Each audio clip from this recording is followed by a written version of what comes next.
প্রিয় বন্ধুরা, আশা করি সকলে ভালো আছেন।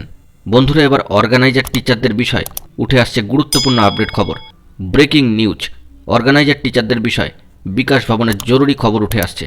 বিস্তারিত এই ভিডিওতে তুলে ধরছি, তাই ভিডিওটিকে শেষ পর্যন্ত দেখার প্রয়োজনীয়তা রয়েছে। ও চ্যানেলটিকে যে সমস্ত বন্ধুরা সাবস্ক্রাইব করেননি, অবশ্যই সাবস্ক্রাইব করে নিয়ে সঙ্গে থাকুন। বন্ধুরা, এবার অর্গানাইজার টিচারদের বিষয়ে উঠে আসছে একটি বড় সড়ো আপডেট খবর।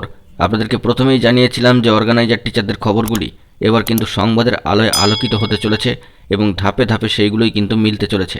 বন্ধুরা, পূর্ব থেকে আপনাদেরকে জানিয়ে দিয়েছিলাম।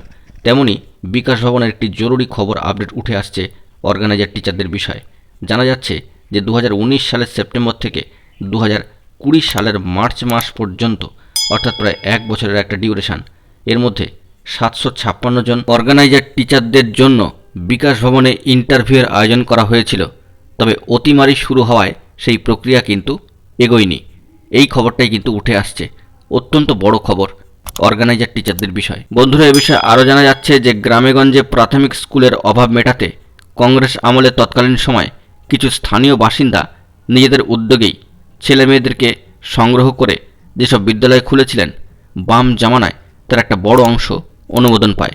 এরাই কিন্তু অর্গানাইজার টিচার বা সংগঠক শিক্ষকের তকমা পায়। কিন্তু বন্ধুরা, সমস্যার জায়গা হলো যোগ্যতামান সংক্রান্ত নানান জটিলতায় সেই সব স্কুলে পড়ানোর দায়িত্বে থাকা ব্যক্তিদের অনেকেরই কিন্তু চাকরি অদ্যাবধি পাকা হয়নি। তারা চেয়েছিলেন তাদের চাকরিটি স্থায়ী হোক, কিন্তু তা হয়নি। বাংলার বিভিন্ন প্রান্তে উপান্তে শিক্ষার আলো ছড়িয়ে দিতে কচি কাচাদের জুটিয়ে এনে তারাই কিন্তু স্কুল চালু করেছিলেন।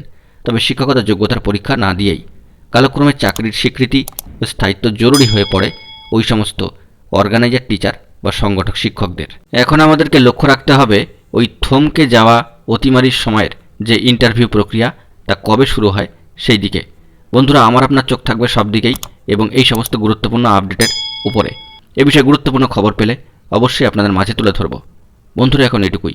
সকলে ভালো থাকবেন এবং এখনই যারা চ্যানেলটিকে সাবস্ক্রাইব করেননি, সাবস্ক্রাইব করে নিয়ে সঙ্গে থাকবেন। ধন্যবাদ।